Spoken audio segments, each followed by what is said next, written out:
Good evening, everyone. Okay, thank you for joining us. We are in the midst of talking and listening to Master YongHua's Chanchi instructions. He's talking about, what's his Good evening, everyone. Chinese master's name? Tan something. Anyway, so I was looking forward to tonight to see what he does and the rest of his cultivation. So I couldn't wait, so I peeked a little bit. Let's continue, please. So he became a left-home person. He shaved his head. He said, he made up his mind very quickly. He says, listening to the sutra, he became enlightened, and that's why a question mark in my mind, what level? For, as I said, Hinayana people, enlightenment is 1A, first stage, Arhat. For us, enlightenment in Mahayana is 4A, fourth stage, Arhat. Below that, we don't look at them as enlightened because still a lot of work to be done. And then, and so many of you are 1A and so forth and above. And then, but he was studying Prajna. He liked the Prajna Sutra, so he has Mahayana roots, therefore he could be 1G. So it is a question that's unresolved. I'm curious. Continue, please.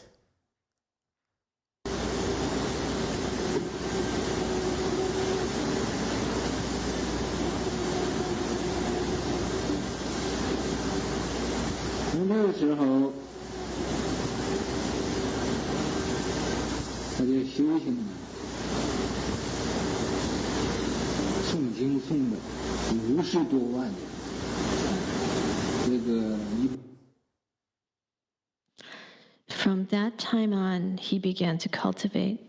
He recited sutras over 500,000 times.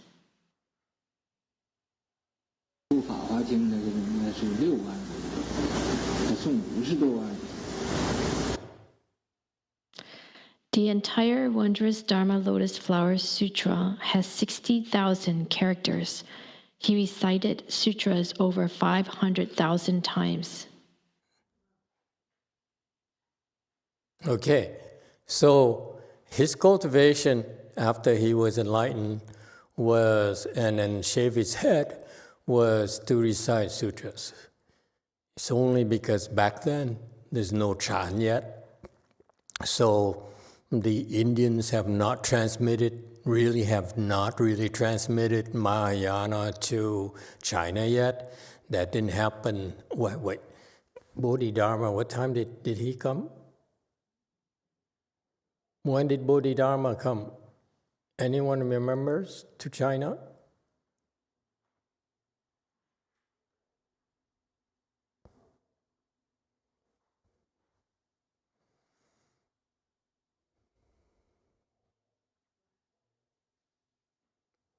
Technology matters, folks. If you don't have the technology, the results will reflect it. Reflect your training, your knowledge. When did Great Master Bodhidharma come to China?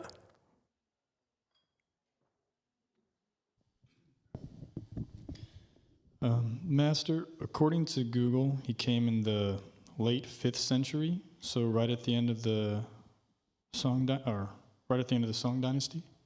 The Song Dynasty. Thank you. Okay, so at this time here, my Great Master Bodhidharma hasn't come to China yet. He didn't come to China yet, right? And this is before that. So that's why you see in China there's no Chan technology. In Buddhism, Chan is the most important training technology we have. And that's why all the Chinese Chan patriarchs need to be good enough in Chan, okay? Including Master YongHua, who, as I said, he's more a specialist in mantras or tantras, but when you reach a high enough level of the tantric schools, you naturally will understand Chan, even though you really are not a Chan specialist, okay? And so, but in Mahayana, our training, all our training, it doesn't matter what school you're based on, is all based on the techniques of the Chan, training techniques of the Chan school. So for example, here, this particular monk, he was reciting sutras. You can look at it as a form of Chan training as well. However, if you receive Chan training, it would be better off because in this, so he belongs to the teaching school where they recite sutras, and apparently his master too, his peers, his Dharma brothers too, they all recite a sutra. You can make that deduction because that's all they know. And so they went by volume. And you can do the same thing. And you recite sutras like they do. He recites sutras like hundreds of thousands of times. And particularly if you choose to recite Mahayana Sutras like he did. He recited Lotus Sutra, which had 60,000 Chinese characters, and recited like, a few hundred times. 500,000 times. And so he recited a lot. And the secret here is that when you recite these Mahayana sutras, or even Hinayana sutras, like the Hinayana people do, or the Tibetan people do, the sutras themselves have a certain magical thing. So that's one more thing that you want to add to your arsenal, your backup tricks. If you sit there and you're really bored and you really can't cross your legs anymore, you don't know what to do, I would pick up a sutra and read it, okay, or recite it silently. It will do you a ton of goods, okay? We've been very lax with your training so far, especially in those of you who are fasting. We leave you alone and hope you survive. Okay, and that's about all it takes. And so you can also choose in your time when you have a little bit of energy and you can't really meditate. Recite sutras. It's a very, very good thing to do. Sutras are very, very powerful. It does things to your mind, to your Buddha nature. Okay, so that's what in the early days of Mahayana Buddhism in China, a lot of people recited sutras, okay, only because they didn't have Chan training. So what's the difference? If you recite sutras, if you choose to recite sutras here, okay, you could cross your legs while reciting. That's much better than reciting. I'm pretty sure that he doesn't know about full lotus. Never received Chan training, so how would he know about full lotus? Maybe half lotus, okay? Chan was not transmitted from India yet to China. So I doubt that he would know about the Chan lotus position, the full lotus position. So you can cross your legs and do full lotus. If you can't, do half lotus. If you can't, do comfortable position, whatever. But you want to cross your legs because that's by design where the legs will become, your bending at the knees will prevent the blood from circulating and does wonderful things to you, okay? Make it a lot more challenging for you, okay? And the more challenge you have, the more you get out of it. Don't be afraid of a challenge. Challenges, the difficulties will make you tougher, more resilient, and stronger. Okay, more flexible, more patient, all the good things. All right, and so that's what you would do, and that's you see, a small tweak right there would have been a lot better for him.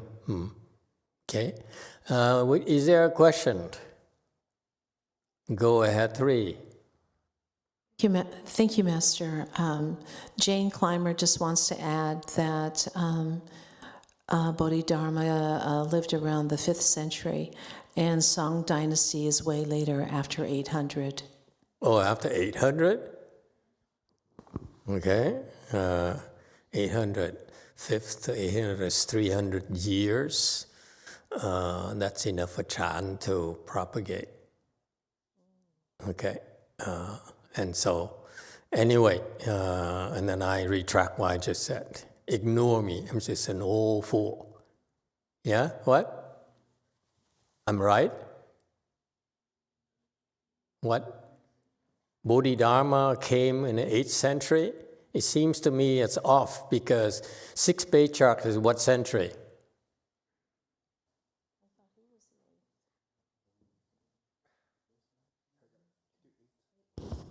Yes, 8. Just for clarification, Master Daoan lived from 312 to 385 CE, and Bodhidharma was there from 470 to 520 CE. Okay, so he's before Great Master Bodhidharma, no? Daoan was 100 to 150 years before Bodhidharma. We can trust your AI search, or? I think so. Okay, very good. He's a professional researcher. You know, he does that for a living. And he's also knowledgeable. He can read Chinese, yeah? Yeah, okay, very good. Okay, so anyway, thank you all for your input. And so he you know, see, and here for recitation, he did it the hard way, the 500,000 times. That means he reads a lot. He recited all day. Okay. Another thing you can do that I learned from Master YongHua is to memorize it. You recite from memory. Don't recite like him, Master YongHua. When he tells you about these things, he reads it from the wordless. He read it from the Buddhist online library, okay, that few people have access to, okay, and that's why he knows all these stories, because oh yeah, he was then he went to that temple, and then and so forth. That's what he did. Yeah, Master YongHua have unlimited resources, unlike us. Okay, when he needed materials, he would check on his, wordless website. Okay. Anyway, so he recited a lot and a lot and a lot. Okay, that's very good. It's a good strategy. Okay, don't worry about the count. Don't worry about 500,000 times. It's about concentration. You cross your legs. And if possible, if you can recite from memory, okay, that's fantastic. It takes, you require a lot of blessings. It takes a lot of blessings for you to be able to memorize Mahayana Sutras. A lot of blessings. Okay? Reprograms your mind. All right, next.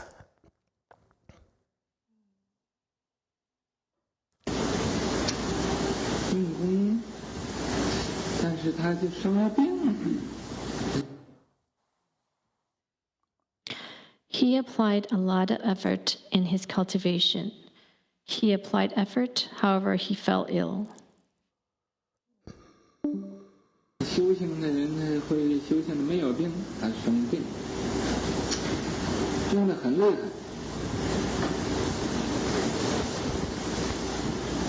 病了很厉害，很危险，越 Cultivators who cultivate will not get sick. He fell ill. His illness was very serious and very dangerous. 危险，他越念呢，当来下生弥勒尊佛，念南无当来下生弥勒尊佛。 The more dangerous it got, the more he recited. Future honored Maitreya Buddha, Namo future honored Maitreya Buddha. 弟子就问他：“师父，你怎么不求生西方极乐世界呢？你怎么？” His disciple then asked him, Master, why don't you seek to be reborn in the Western Bliss Pure Land? 念这个当来下生弥勒尊佛。 Why do you recite future honored Maitreya Buddha?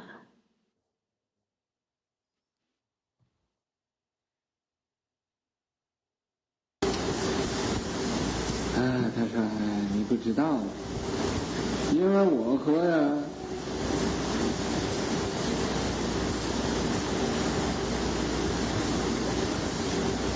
这个我的师傅，我们8个人发愿一起发。”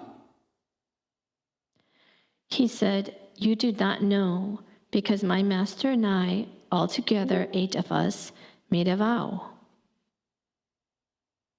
发愿呢，要生60天见弥勒菩萨。 Together, we vowed to be born in the Tushita heaven to meet Maitreya Bodhisattva.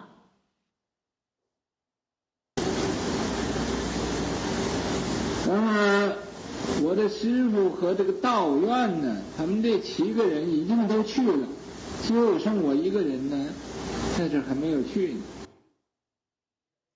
Now, my master and venerable Dalian, altogether 7 of them, have already all gone there. I am the only one left here who hasn't gone yet. 所以我一定呢要求生兜率天见弥勒菩萨。 So I must seek to be reborn in the Tushita heaven to meet Maitreya Bodhisattva. 说完这话之后，他更呢很虔诚的来念这个弥勒菩萨。那么他这 After saying this, he recited, even more devoutly, the name of Maitreya Bodhisattva. 这个徒弟呢，就看见这个有光啊到这来。 Then this disciple of his saw light coming in. 那么他自己也看见这种祥瑞的光明啊，他就很欢喜的样子，就念得更一声接着一声不断。 Then he himself also saw this auspicious radiance, and he appeared very joyful. So he recited even more, one chant after another, without stopping. 那么以后呢，就这么在念，然后呢，当来下生弥勒尊佛的这个佛号呢。 After that, he continued reciting the Buddha's name, Namo, future honored Maitreya Buddha. 这种时候呢，他就圆寂了。圆寂呢，在他面上也非常欢喜。 During this time, he passed away. As he passed away, the look on his face was also very joyful. 是道安法师就是有道的。 This was also one of Master Dao An's disciples who has the way. Okay, let's go over these slides.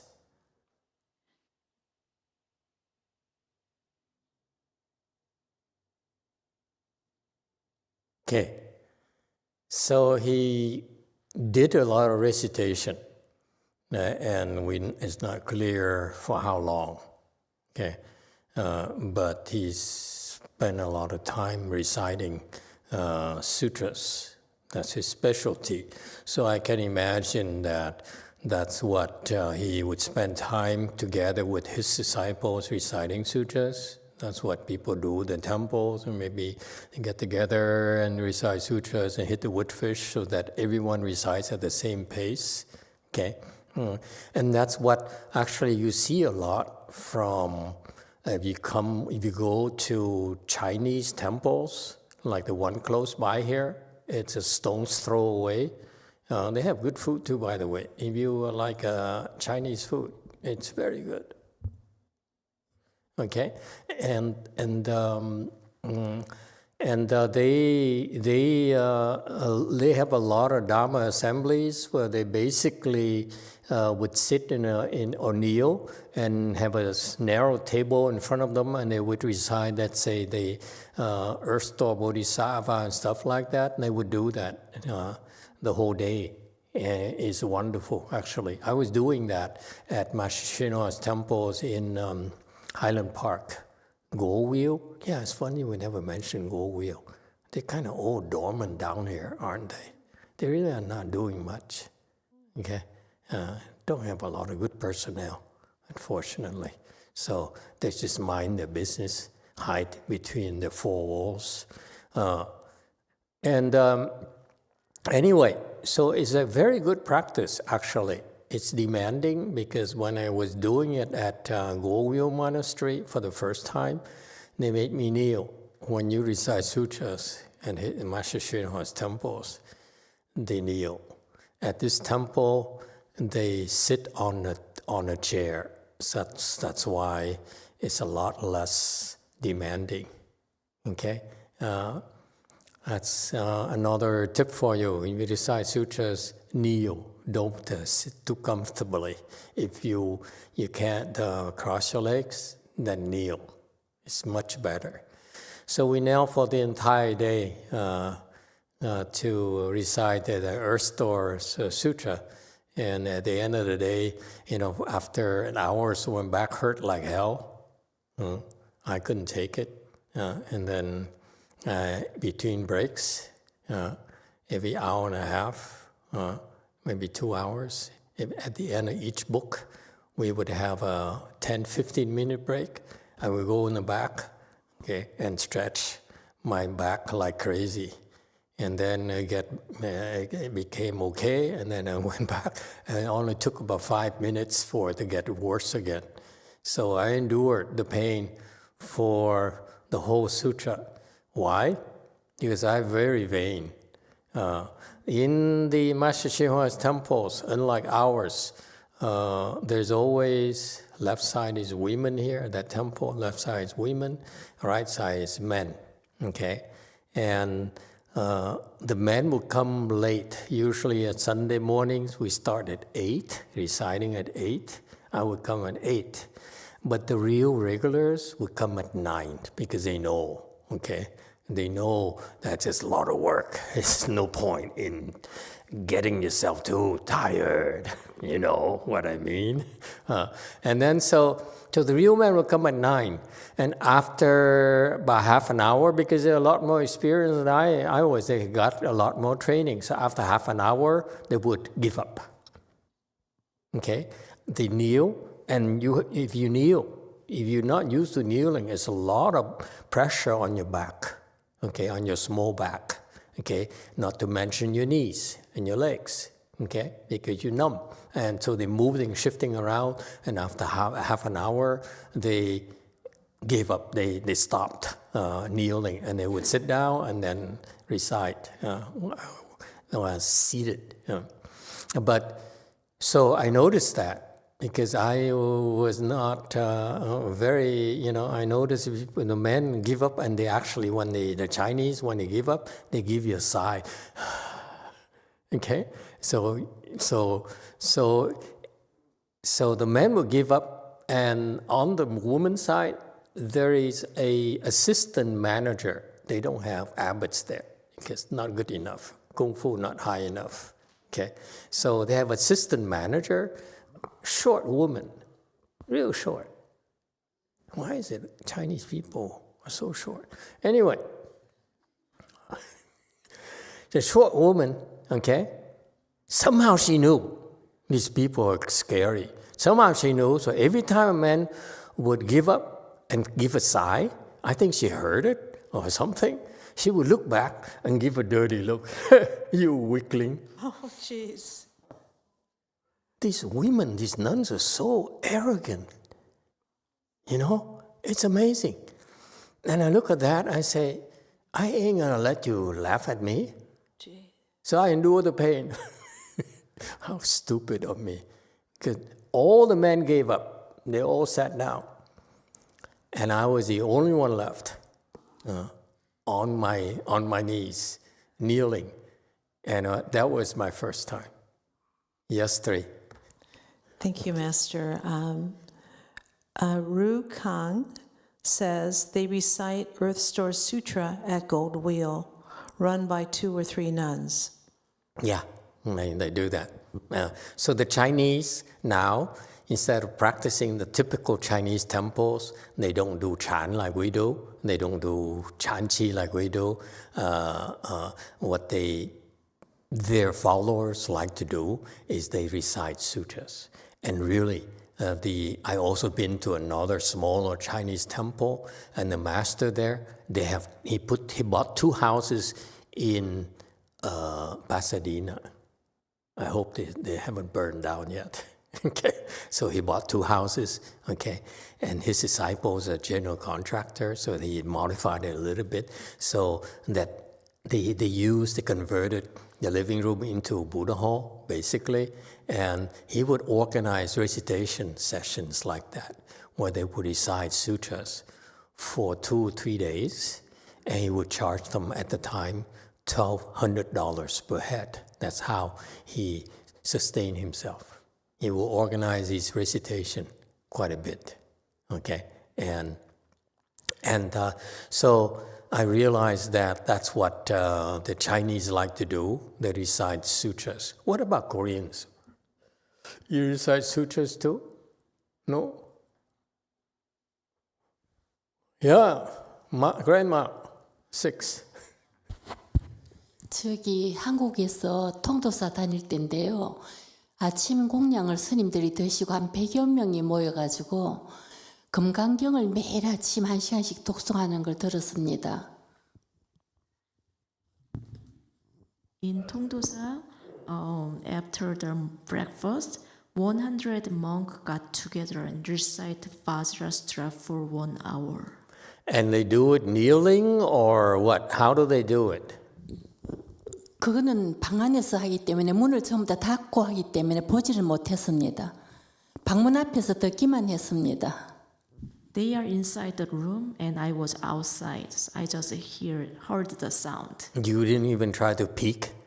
Like open the wrong door, oh, excuse me. What is it with you? 그리고 신도들은 이래 모여가지고 독경하는 걸 저희는 안 해봤습니다.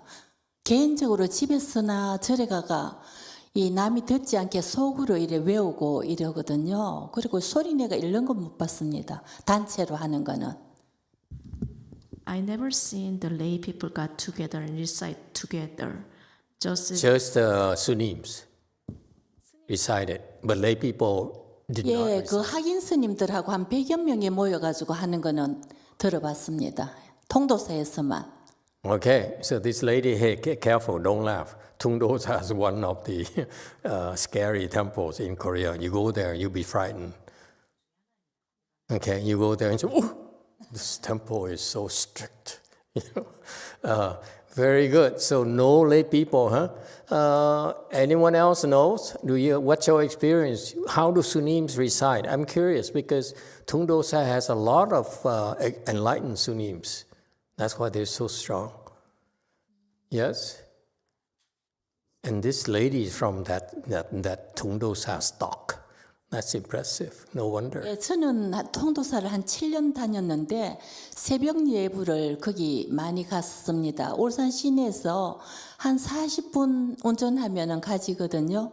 그러면 3시 반쯤 도착해가지고 아침 예불 마치고 그러고 집에 옵니다. 예. I've attended the morning ceremony for 7 years. I drove 40 minutes from my place, and then I arrived around 3:30 in the morning, and I attended the morning ceremony, and I came home. At 4, and you drove 40 minutes. Wow, this lady is crazy. It's early in the morning. But that, even in the winter time? 겨울에도 눈이 오지 않으면 If there's no snow, I went. I say, you should have gone with snow. You would have been enlightened already. But that's impressive. You know, that temple is a good temple. They produce a lot of good Sunims. The Koreans should go there and learn from them, get training from them. And anyone else? Does anyone else in Korea know what Tungdosa Sunims do when they recite sutras? I'm curious. Yes, JMT. 맞서 제가 경험한 건 저는 송광사를 다녔는데 제가 송광사 다녔을 때는 저녁 예불을 끝나면 그 법당에서 저녁 예불 끝나고 나서 원각경 보안보살장이나 금강경을 독송했었어요. 금강경 전체가 기니까 반 정도. 그러니까 네, 일단 한번 끊을까요? So I went to Songgwangsa after the evening ceremony. In the Buddha hall, people recite the Vajrastra or the perfect enlightenment mantra. Okay.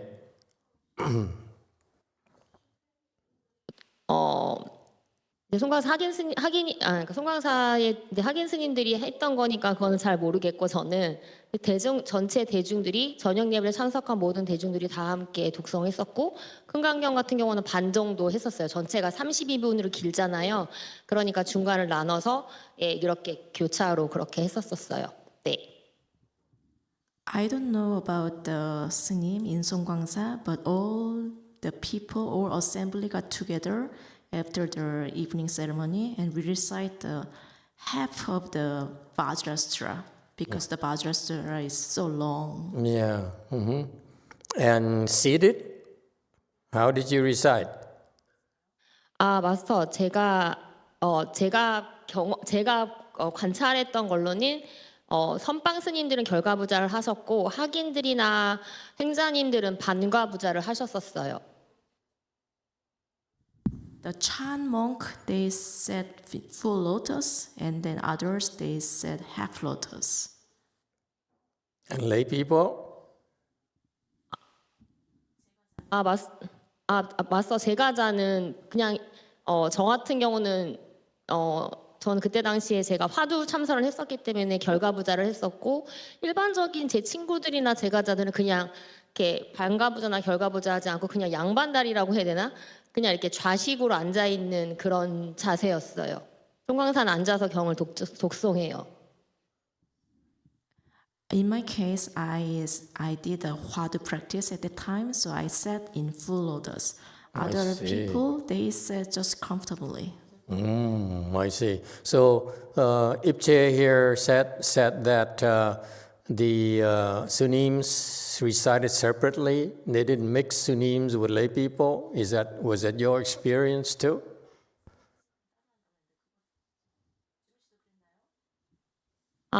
마스터, 제가 말씀드렸지만 송광사 같은 경우는 총림이기 때문에 선원이랑 유런이랑 강원이랑 다 같이 있어서 강원 스님들이 따로 스케줄이 있었고요. 네.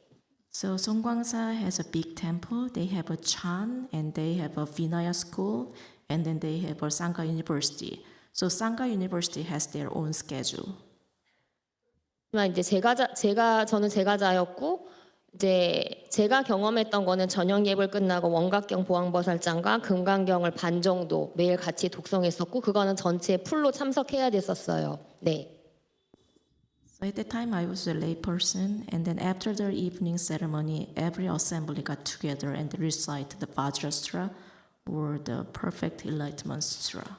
And so Sunims recited with you. 네, 맞습니다. 그 강원 스님들하고 같이 했었고요. 참고로 마스터께서 송광사 방문하셨을 때 만났던 방장 스님 때 그 전에 방장 스님 때 제가 다녔거든요. 방장 스님 괜찮으세요? Yes, we recite together with the trainee Sunim. The trainees, so they're not real Sunims. They're like novices. So as Ipche says, you're not allowed to recite with real Sunims. You recite with fake Sunims. 마스터, 죄송한데 이게 각 사찰마다 다르고 같은 사찰이라도 누가 경영을 하느냐에 따라 조금씩 다르거든요. 그러니까 제가 경험한 걸 그냥 말씀드렸습니다. 이상입니다. Yeah, we get to the bottom of it eventually. Each temple has a different system, and then depending on the abbot, they have a different. Of course, yeah.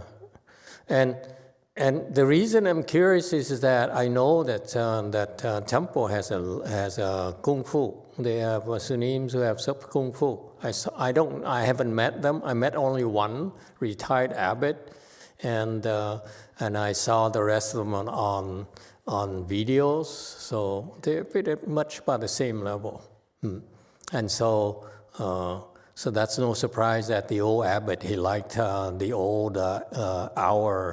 retired abbot liked our old abbot so much. He was very curious. When I sent the old abbot to see the retired abbot of Tungdosa, I sent XC to go there just to test their reactions.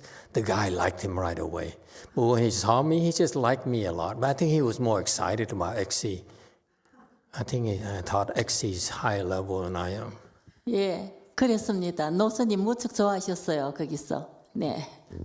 Yes, they like the old monks. Yeah, they're very, very interested in the old monk. And when we were there, I brought myself, and who was there? XX was there. XZ was there too, no?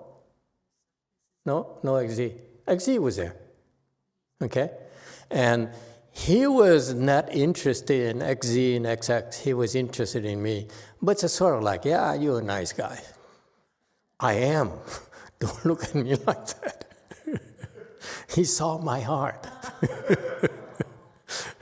Hey, what's happening to you? Are you okay now? The head is clear? No problems right now? No problem? You see, I told you. He's a black hole. When they fast, they're black holes. The people who fast, stay away from them. Friendly tip for the rest of you. Aren't they scary? You see, if he's able to do that now, imagine that we teach him how to do when he's normal. Scary, man. That's why we're very worried about you teaching too many tricks to you, and you go out there and go back to the real world and really create havoc. Anyway, interesting guys. He's right here. You're sitting and you're witnessing, a big boy reduced to a crybaby.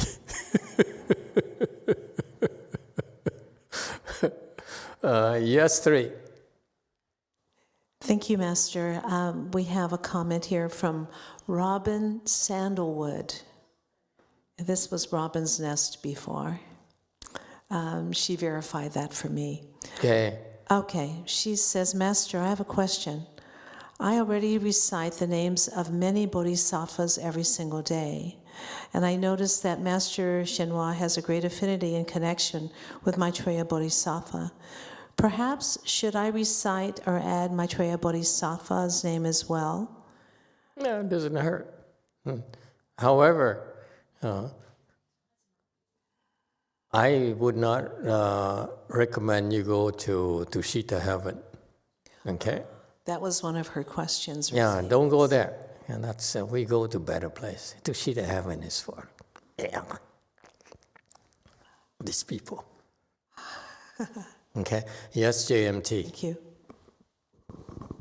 Thank you, Master. You're welcome.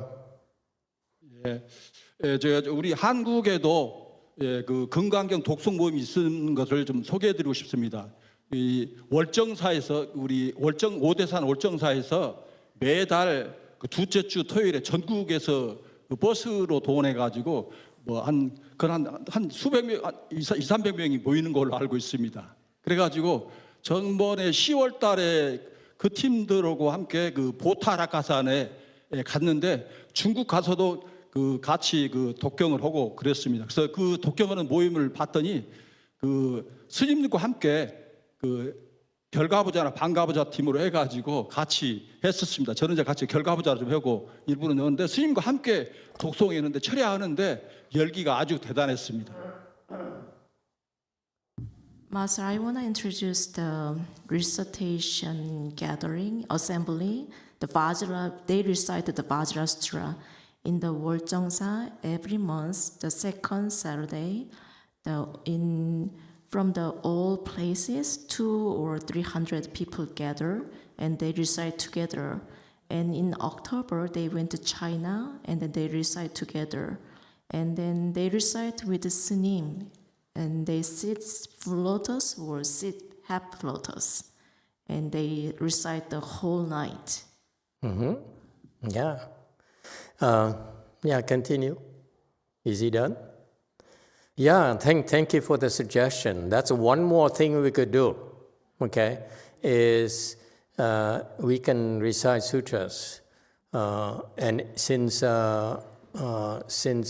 it takes more people to organize it, you can recite like at night or you by yourself there, you can cross your legs and recite sutras. That's a very good thing to do, a very powerful Dharma door.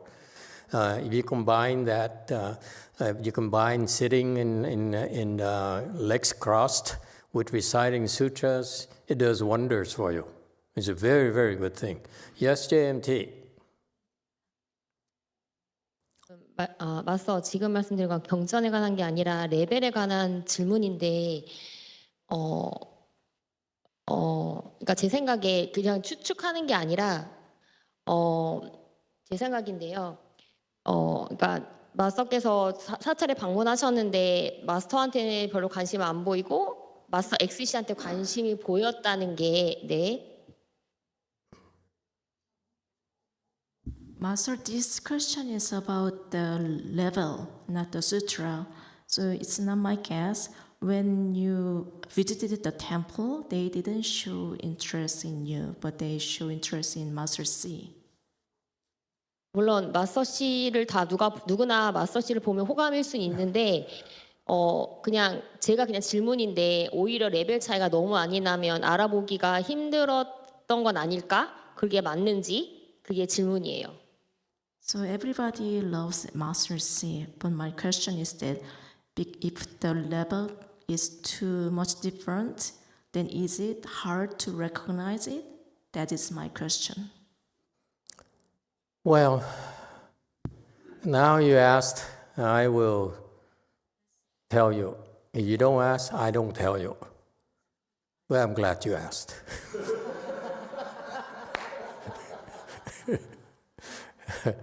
I have 3 abbots, so I train them differently.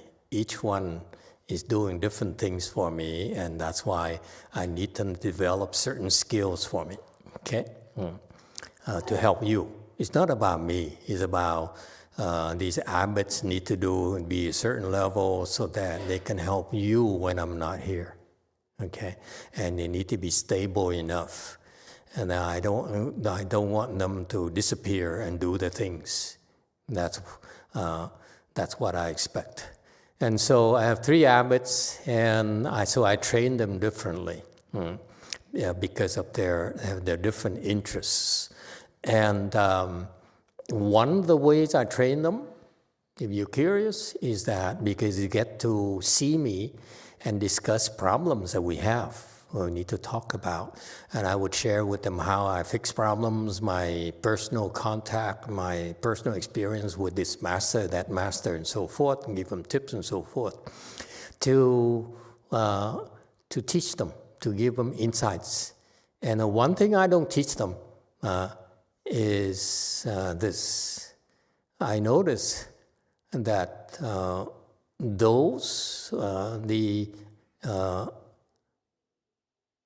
the 2 abbots imitated me, okay? Imitated my low key.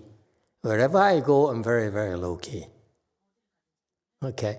And I never try to stand out. So when I went to Tung Dosa, I just play with that old monk a little bit, the old abbot a little bit, and then I stopped. But he liked it. He liked that. He was very, very curious as to he could find another monk who's as strong as he was. Okay, he didn't think I was stronger at all. So he liked it. He liked it. He showed interest. Actually, towards the end, he became respectful. But he's rather full of himself. But my 2 abbots there who went with me, I was very proud of them. They're so low key. That's my style, okay? And that the retired abbot could not even see them at all. That's why he ignored them completely, okay? And whereas the XC is a different thing. He never observed my low-key thing. And he, being old and probably not too far from retirement, he's more interested in showing off himself. Especially you have Vietnam disciples, Thai disciples. They're constantly trying to test you. Okay, if you're real or not, you have kung fu or not. And you wouldn't believe the things they do to him. And he still goes to them. I'm really find it funny. If you try to test me, I would throw you out right away and walk away. And I say, you are so disrespectful. I'm not. You don't ever have a chance to see me or talk to me again. Okay? I blacklisted them as well. Okay? And so that's why he showed up, and he doesn't know how to disguise himself. When you observe me, if you have a skill, you observe me, you see that I'm low-key because I disguise myself. So my other 2 abbots, whose kung fu much higher than XC, picked it up and said, okay, we're going to disguise ourselves. So no one notices us wherever we go. People leave us alone, okay? And that's how we want it. That's why XC, wherever I go, I need someone to pay attention, I bring XC along. And so that's part of my toying with Tung Dosa. I sent XC there by himself, and Chung Yin Sinim there by himself. It's funny that they didn't see Chung Yin. They looked down upon him because he's sort of like the grand disciples, or great-grand disciples or something. So the first thing they do is that, you're low. You're too low for me, okay? In Buddhism, okay, there's certain teaching Dharma, they'll catch up with you very quickly, okay? That's why it tells me they don't have certain Dharma. That's why they feel that you need to put in the hours, the years before you can get there. That's how they get there. Everyone got there, okay? So when they look at Chung Yin, they said, this guy is my great-grandchild or something, he's too low. So there's these prejudices right there immediately. That's why they completely ignore Chung Yin.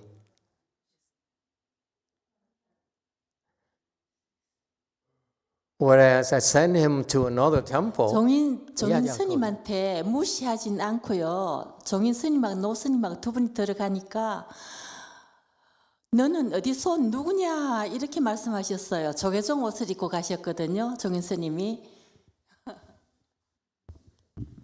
They didn't ignore Jongin S님 when the Master Xe and then Jongin S님 went together. They asked, "Where are you from?" The Jongin S님 at the time wore the 조개 or the clothes. Did they ignore you, Jungin S님? Speak up. 무시는 아니에요. We're gossiping again tonight. Because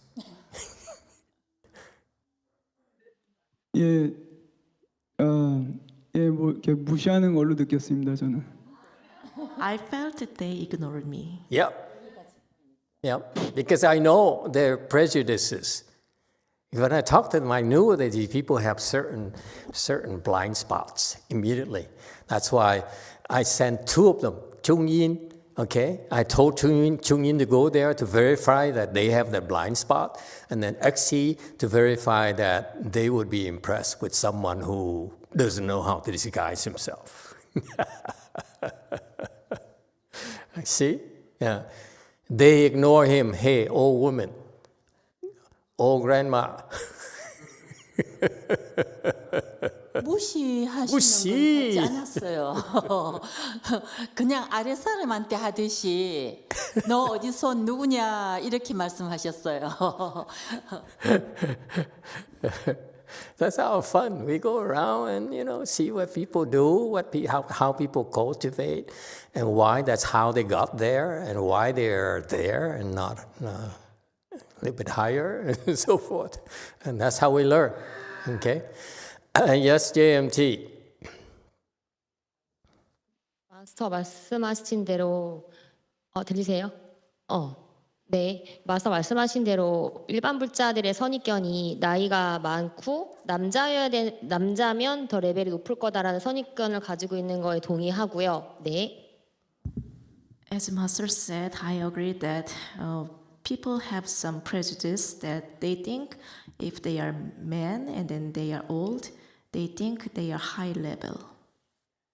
그리고 종인 스님을 알아보기는 정말 힘들 것 같고, 그다음에 이제 제가 마스터께서 테스트를 하면서 모욕을 준다고 하셨는데, 선지식을 바로 알아보기 어려운 낮은 레벨에서는 테스트를 안 할 수는 없거든요. 네. And I think it's very hard to recognize 종인 스님. And then Why is that, you think? What's Jungin Slim's problem? 종인 스님이요. 종인 스님의 문제는 너무 귀여운 게 문제예요. his problem is he's so cute. 그리고 Oh my God. 그다음에 제가 So girly. Oh my God. 아니죠. 이건 모욕이 아니라 그냥 정말 진심이고, 그다음에 제가 종인 스님 처음 봤을 때가 2021년도 위산사인데, 그때 종인 스님의 레벨이 그냥 성문가였는데 제가 종인 스님 알아보는데 2달 반 걸렸어요. It's not insulting. I'm serious. Yes. You find him cute. 네. 되게 존경하지만 귀엽습니다. I respect him and he's cute. So when I first met him, he was already in the Arad range, but I couldn't. It takes time for me to recognize him. 그러니까 종인 스님의 이런 표현이 좀 그런데 진가라던가 수행자로서 포텐셜 여러 가지 존경스러운 부분에 대해서 제가 인식하는데 2달 정도 좀 걸렸던 것 같아요. 3개월 있는 동안에. 네. So I stayed 3 months there together, and then it takes 2 months to recognize his real value, real potential. So now you recognize him. 전체는 다 못 알아보고 그냥 존경하고 귀엽습니다. 이상입니다. I didn't see the whole thing, but I respect him and he's cute. Okay. Is he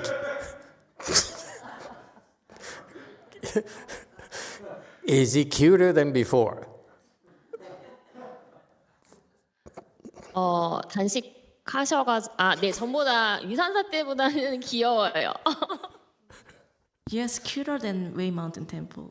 Cuter than a Way Mountain Temple. So he cuter when he came back to Korea. 맞아요. Yes. Stay away from him, okay? You scary woman.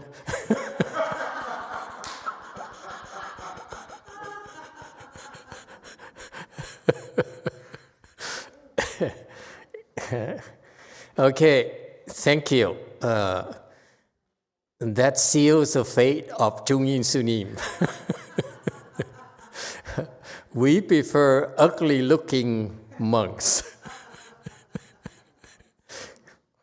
What do you have to say for yourself, Chung-In Sunim?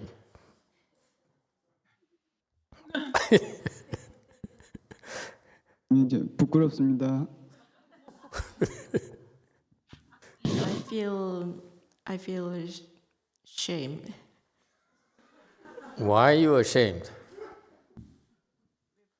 Why?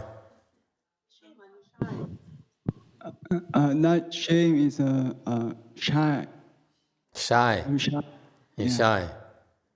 How old are you? 40. I'm 40 years old. 40 years old. You're still shy. Sorry, master.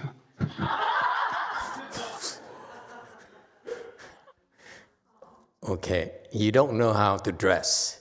Okay, I don't know the Korean style. Okay, but when you wear Sangha clothing, our style is that you have a robe outside and you have a sash. You don't wear another thing on top of the robe. Okay, it's too fashionable. Okay, unless like when it's very extremely cold, you want to have an overcoat over yourself. It's understandable, but you don't wear like you. It's if I were you, I'd wear something like bright orange. It looks nicer.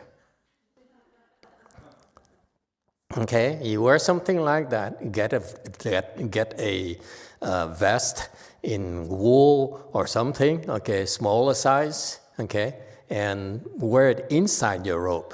Okay, guys, pay attention. This is not a fashion show. Okay, we all look the same. When we get together, all of us, we stand up there, we all look the same. Okay, same robe, same sash, and whatever. Okay, don't draw attention to yourself. And you should pay attention. You young, you should look at your seniors. Okay? How they dress, how they walk, how they talk, how they eat. Because when you're able to sit closer, that's why you're able to observe more. Whereas other people can only observe from far away. Okay, where are we? See, look how fashionable it is. The vest and I looking. Vest there. Look at that. Yeah, very warm too. Yeah.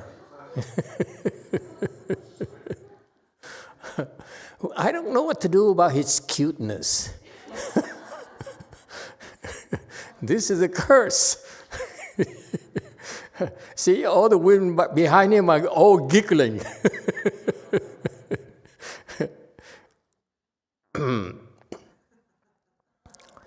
So how do you deal with the fact that women find you cute?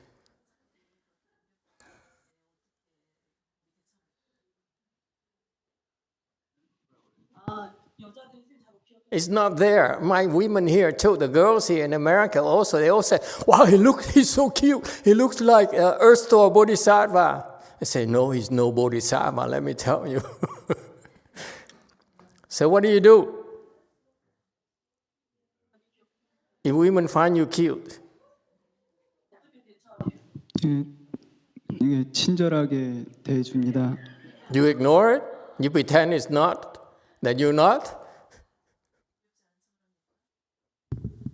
I'm trying to be nice to them. No! You idiot!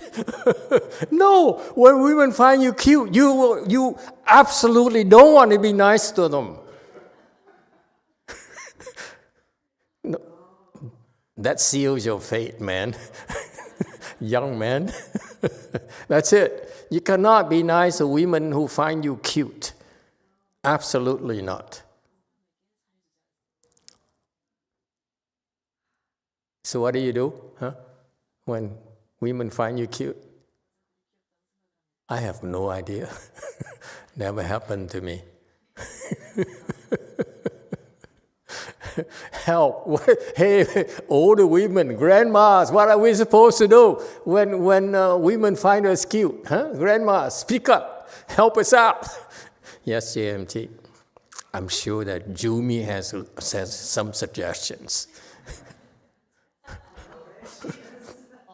종인 스님이 성견 주명이 있으셨나 봐요. 저한테 한 번도 잘해준 적이 없었어요. He never be nice to me. He's never been nice to you. So that's why you don't follow him to JC? See, in our temple, we talk about everything. Anything and everything.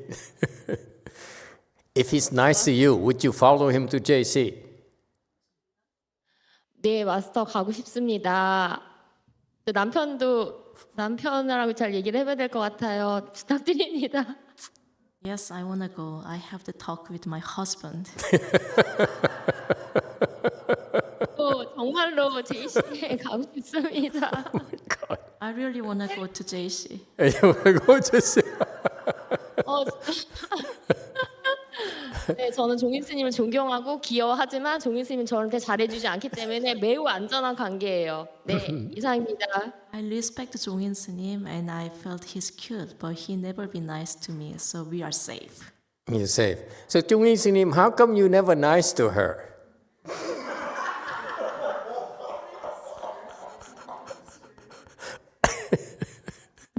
네, 무서워서 도망 다녔습니다. I'm scared of her, so I run away. That's the right attitude. You don't want to be nice to women. Show them you're scared. Let me tell you one small tip for all of you who are aspiring to become a monk with us. Or not. Okay. There is a rule of thumb in the Sangha, okay, that the Buddha taught. As soon as a woman approaches you and she shows her teeth to you, run.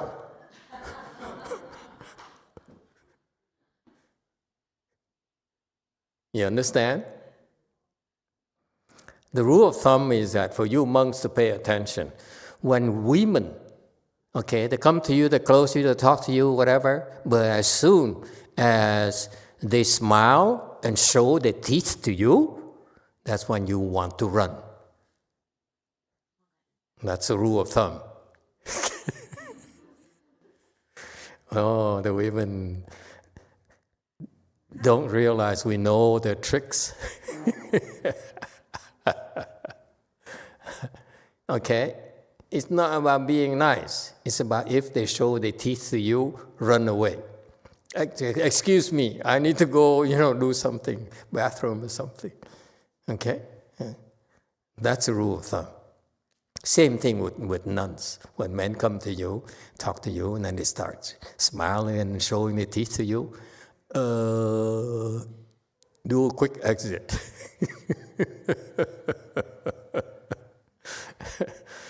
Okay, how did we get here again? You guys are really terrible gossipers. And you like this a lot more than the Dharma itself. Yes, 3. Thank you, Master. Robin Sandalwood has quite a bit she wants to ask you, and I'm going to try and consolidate it just a little. She says, if I may, I want to ask Master some points about fasting. He recommended that I put on weight, but truthfully, I am obese.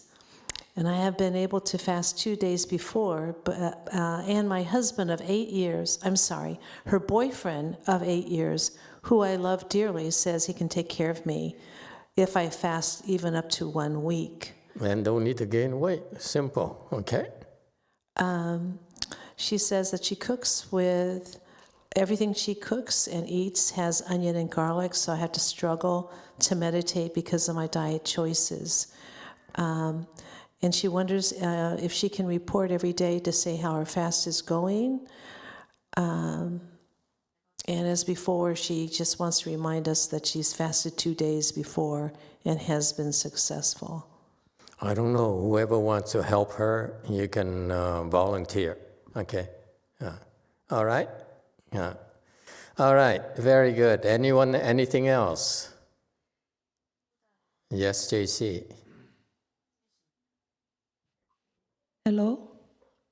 Master, you were talking about Songgangsa and then I think we went to another track. No, it's Tungdosa, not Sungwangsa. After Songgangsa, somebody talk about Tongdosa. After Tongdosa, we talk about Songgangsa, right? No, it's not Sungwangsa, it's Tungdosa. 아니래요.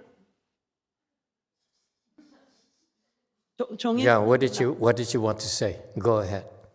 Oh, I don't know. So, Yeah, you find him cute. who? Jongin. I found 범정스님 cute, not 정인스님. I'm glad you picked up the microphone. You find him cute. 범정스님, not 정인스님. The old monk at Songgangsa is cute. The other one you find him cuter. I see. Yeah. He likes Correct. old. This woman likes old men only.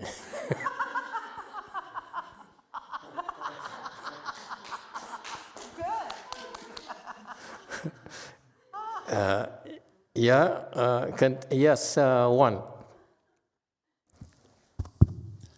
Thank you, Master. I've been enduring a lot of the Dharma sister and female side of the perspective for Jongin Sanim. Could I offer some Dharma brother perspective?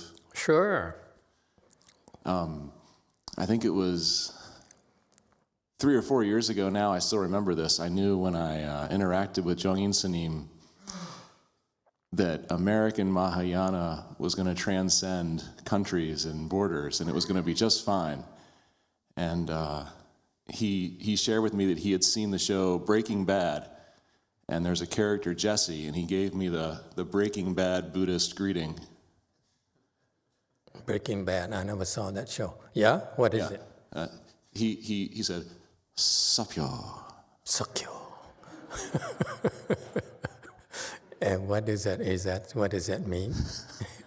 Okay, I'll break it down. Yeah, so for the Westerners in the room are laughing. So, I'm sorry.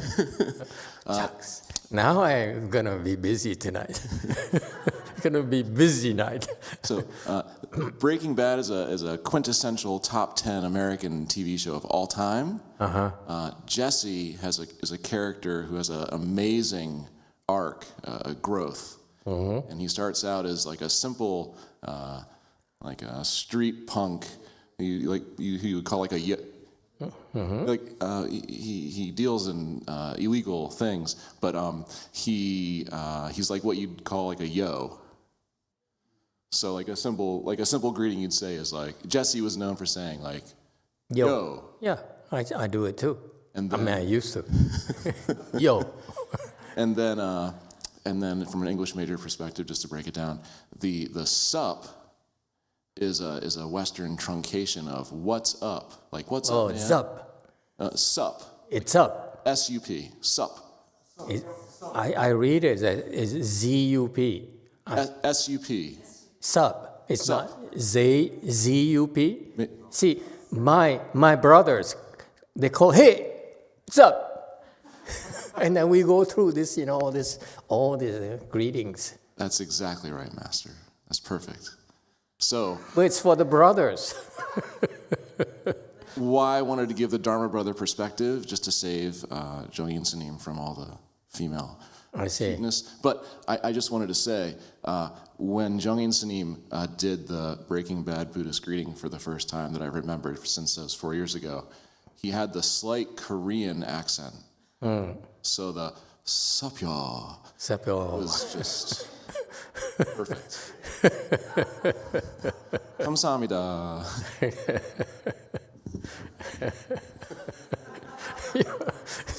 You're all jokers. It's too much. Serious tempo here. Okay, I'm shocked. This is shocking. Especially for a guy who first cultivates with us. This is too much. So anyway, we have 20 minutes to go. Is there a question, comments? Yes, Seven. Master, what if a disciple hears the sudden teaching and they're by themselves and they think that they're enlightened and they got it, but there's nobody there to certify them? When you enlighten, then you need to seek certification.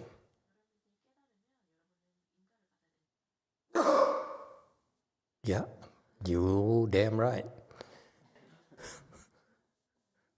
Okay. That's the Buddhist style, where traditionally, when you are enlightened, you're supposed to seek certification. And the Master YongHua is the only exception I can think of, where he actually became enlightened. He never talked about seeking certification, maybe because he can't tell people he was enlightened. But we all know he's enlightened. Okay, so that's what you do. Because you need to verify, because in this day and age, the demons can come and confuse you and make you think you're enlightened. And there's quite a few people like that out there or here as well. They think they're enlightened, okay? If you're enlightened, you should have someone else who has real wisdom certify you. You cannot say, I'm enlightened, I believe I'm enlightened. It doesn't work that way in Buddhism. Okay, anyone else? Anything else? Okay. Going back to slide 174, he applied a lot of effort in cultivation. And so he worked very hard. And so you can see this monk here to be a very intense cultivator, constantly reciting sutras. Okay, you recite 500,000 times certain sutras and many sutras. That's very time-consuming, as you can imagine. But he worked very hard, very vigorous, which is what? An aspect of the Chan training. You have to be more vigorous. That's the tip I'm going to give you tonight. If you do it right now, that's what we tell you. You know, we tell you you sit for an hour, okay? You sit a little bit longer next time. That means that you apply more efforts next time. That's the principle behind our tip to you, okay? You really apply effort, more effort to your will, okay? So you see here, he applied efforts, but because he's sincere, so he applied more efforts naturally. Whereas you, who are weak and who are Americanized, we can only tell you apply a little bit more effort, a little bit more, and you'll be amazed on how of the difference it will make on you. And however, he fell ill. Now, this is a fact. People who cultivate will not get sick. Their health improves across the board. Okay. However, he fell ill. His illness very serious, and his life was in danger. So some pretty serious thing happened inside his body. Okay, and knowing him, even though he's serious, and because he only needed to recite sutras, he would still continue to recite a lot of sutras every day. Okay, He never, because he's very vigorous. And the more his life was in danger, the more he recited. What did he recite? Not sutras, I was wrong. Recite Maitreya Bodhisattva. Okay? He said, Namo, future Buddha Maitreya Bodhisattva. So his disciples asked him, why do you... so they know the Dharma of Maitreya, Tushita heaven Dharma versus the Western Bliss Pure Land Dharma. That again was in the pretty early, right? And they have the Pure Land Dharma already, the Pure Land Sutras already. That's interesting. When was Huiyan, Great Master Huiyan? When did he start?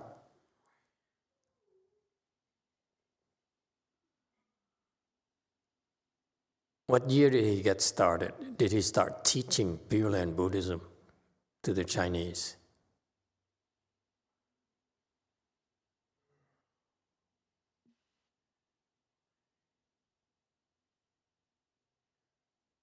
DTT comment. Master, I remember about 600 to 700. I think he's Master Huaiyuan is a disciple of Master Daoan too. Daoan too? Okay, so so the Pure Land school wasn't started yet. How come this? See, you need to check for discrepancies. Why would they talk to him about this? Because I don't think they knew about the Pure Land Dharma. The Western Bliss Pure Land Dharma is preferable over Tushita Heaven Dharma. Anyway. All right. Yes, 3. Thank you, Master. Jane Clymer says Pure Land School was the head of the Chinese Chan School.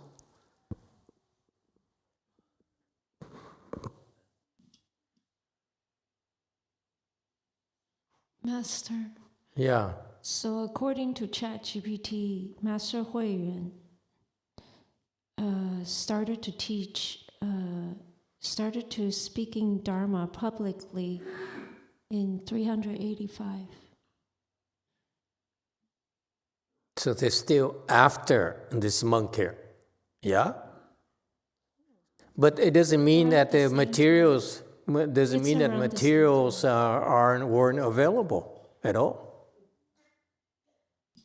Okay, this guy is what? What year was he? Excuse me. It's around the Jing Chao, Dongjing. This guy is also in Jing Chao.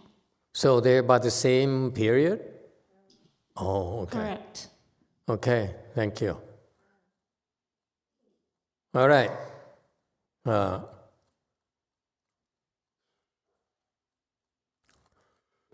So anyway, I'm just curious, just double checking the information.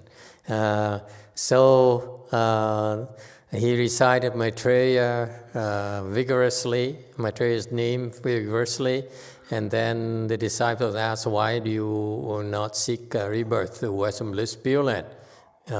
And he says, it's because my master, meaning Tao An, Great Master Tao An, and his Dharma brothers, they're all together, 8 of them. They all vow to be reborn to the Tushita heaven. Okay, and and all the other 7 are there already. Okay, only one left here. He hasn't gone yet, so he can't wait to join them. Okay, he wants to be with his master and his Dharma brothers. Okay, all right. He's probably still up there. All right. And Maitreya Bodhisattva, Maitreya Buddha is very good in China as well. So I'm pretty sure they're all under good hands. Yeah. So he said, I must seek to be reborn to Tushita heaven to meet Maitreya Bodhisattva and to reunite with my teacher and my Dharma brothers. and he recited even more sincerely, and his disciples saw light coming in, and he himself saw this light as well himself, and it made him even more earnest in his recitation, and eventually he died, and he looked very peaceful, very happy when he died, and so this is a case of another great Master Tao An's disciples who have sway virtue and who was enlightened. Okay? All right, any questions and comments?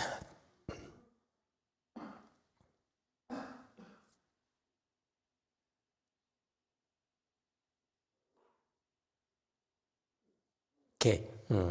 You see, the one thing that's kind of interesting here is that Master Tao An had 7 good disciples who practiced together, who cultivated together, and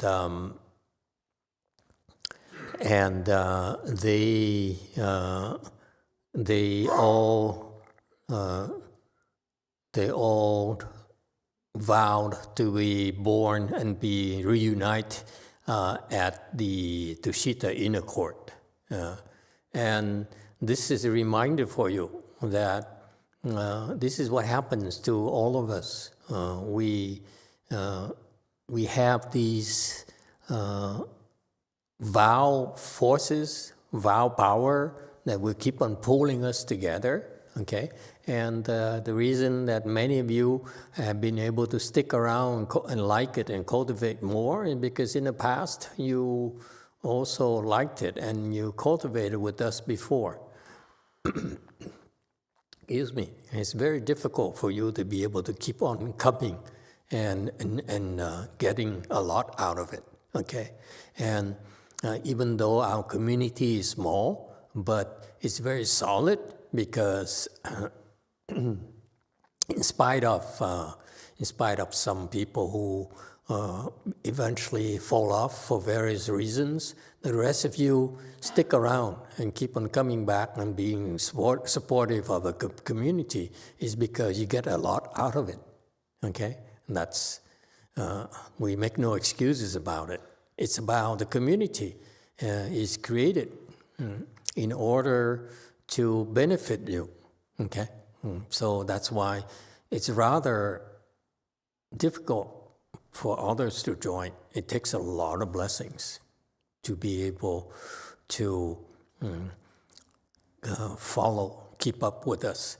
But if you're able to, it's only because you develop samadhi power and you like the peace and the bliss, okay? And it's no substitute for it. It's not the food, it's not the gossiping, it's how you feel inside, okay? And your blessings that stir you into the right directions and maximize your blessings and open your wisdom. All right? And another point here that I also like to bring up to you for your attention is that they have a lot of sages. These sages, apparently to me, these disciples of Master Tao An are probably all are sages who vow to come to help Master Tao An to propagate the Dharma. Okay, just like the Buddha's disciples, the 1,255 of them vow to follow him everywhere to propagate the Dharma, not to mention the multitudes of bodhisattvas who were also trained by the Buddha. All right? And so these disciples there this particular master here, monk here, was apparently to me, he went there to support Master Tao An to propagate the Dharma. And so it's kind of cute. It's kind of nice to see the devotion and the loyalty, okay? And he's there, and he was able to inspire some disciples of his to cultivate as well. And that's all we can hope for, that you yourself will inspire others to cultivate and get some real benefits out of cultivation, okay? And then it's worthwhile for you, okay? So that's why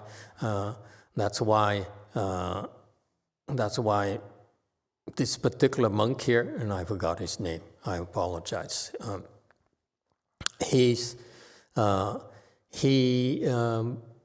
The question that remains is, how come he became gravely ill?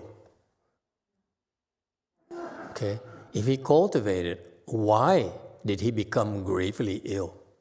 Because typically, when you cultivate, your health is supposed to improve, and your life is supposed to lengthen, not shorten at all.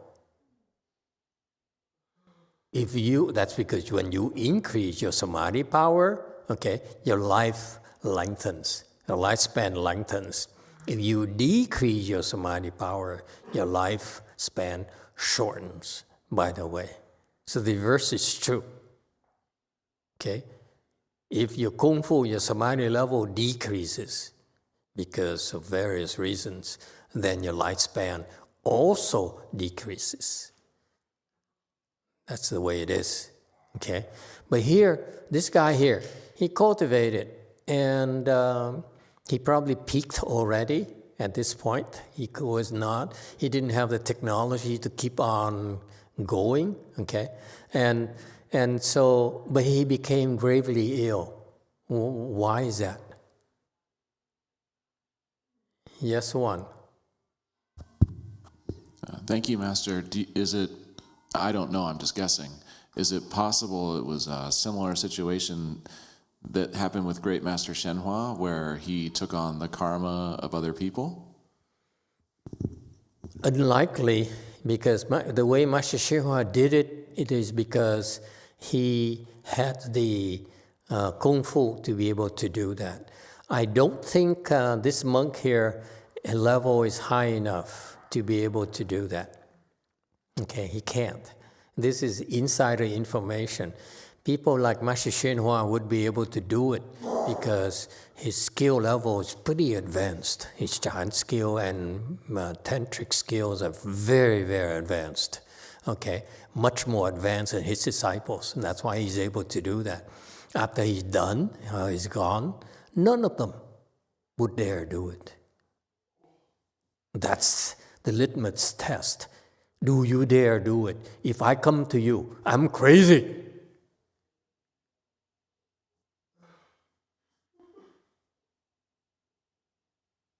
Yeah, I know. It's sad, isn't it? I'm really crazy.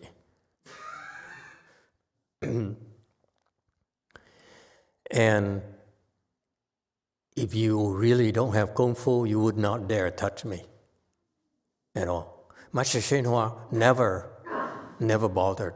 It never bothers him. As a matter of fact, when Master YongHua, I remember this thing is kind of interesting.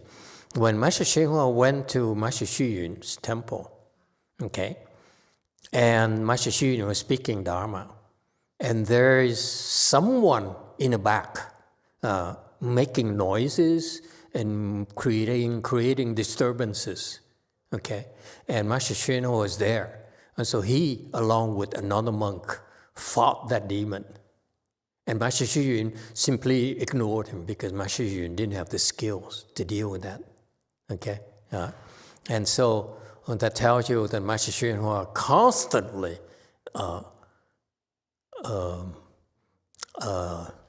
meddles.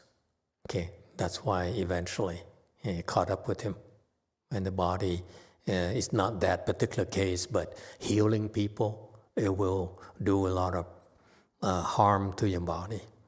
That's why his disciples never dared do it.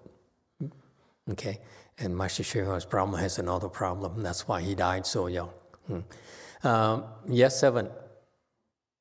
Master, I was wondering why did he recite the name of the Buddha of the future, Namo Maitreya Buddha? Instead of reciting Amitabha Buddha's name, he basically are making a vow to be reborn to Shita heaven and be with Maitreya Bodhisattva. And if you do that, Maitreya Bodhisattva will most likely come and get you, because he got good references from his master and his Dharma brothers. Okay, so now it's about him. That's a good question. About him getting Maitreya Buddha's attention, so that when he dies, Maitreya Buddha will come and bring him up. Okay, because to make sure that he joins his master, because I don't think that the way he works here, I don't think he can really have much control over how he's going to be reborn. Okay, so you need Maitreya Bodhisattva's help. So anyway, so Master Shinhua, when that guy in the back who was actually possessed by a demon was making noises and making it look bad. Okay, I mean, Xu Yun, great Master Xu Yun, look bad because when you speak Dharma, okay, and people down there are like heckling you and making a lot of noises, it shows no respect to you at all. Okay, but Master Xu Yun couldn't do anything. So Master Shenhua, which is something that the Buddhist disciples are supposed to do, so he combined with another monk. They took care of the demon. They fought the demon, and the demon left.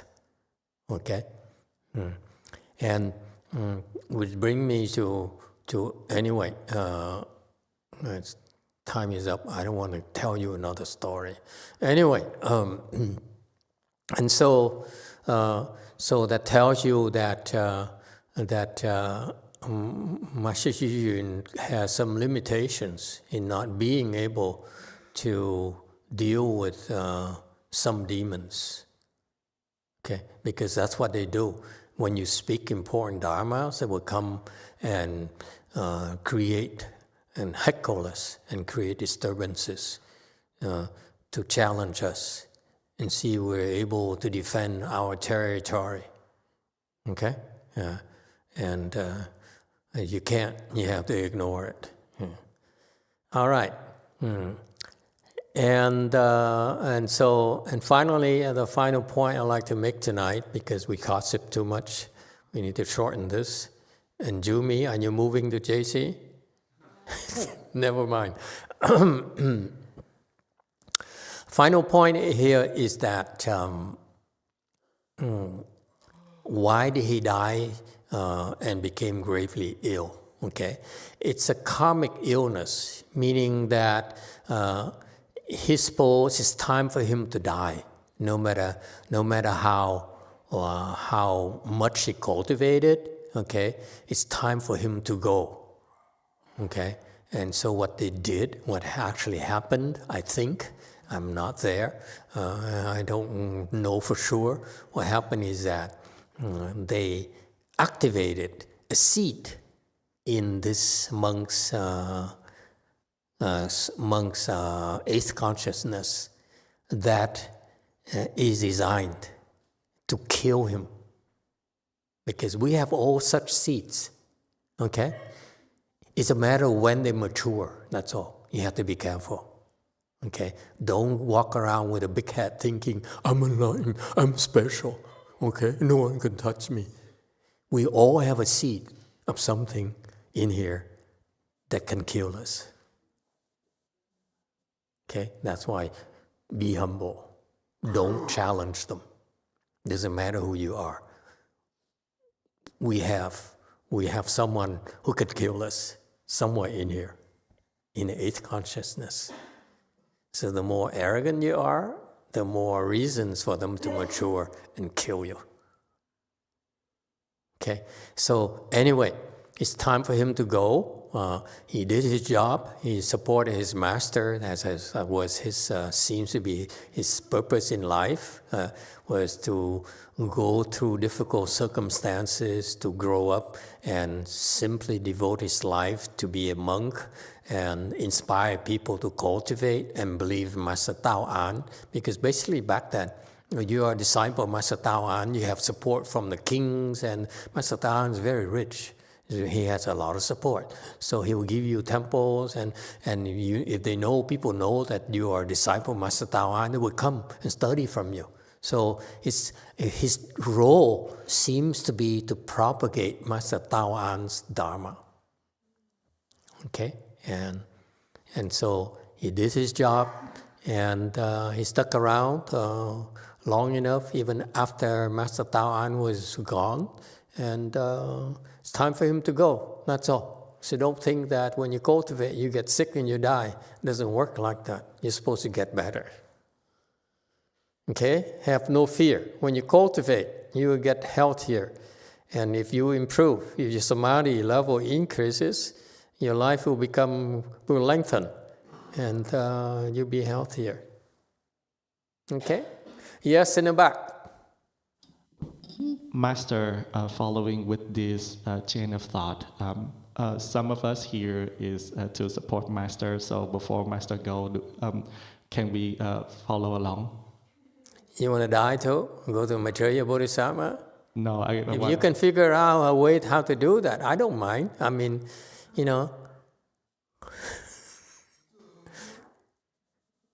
they want to follow me. I don't know what for.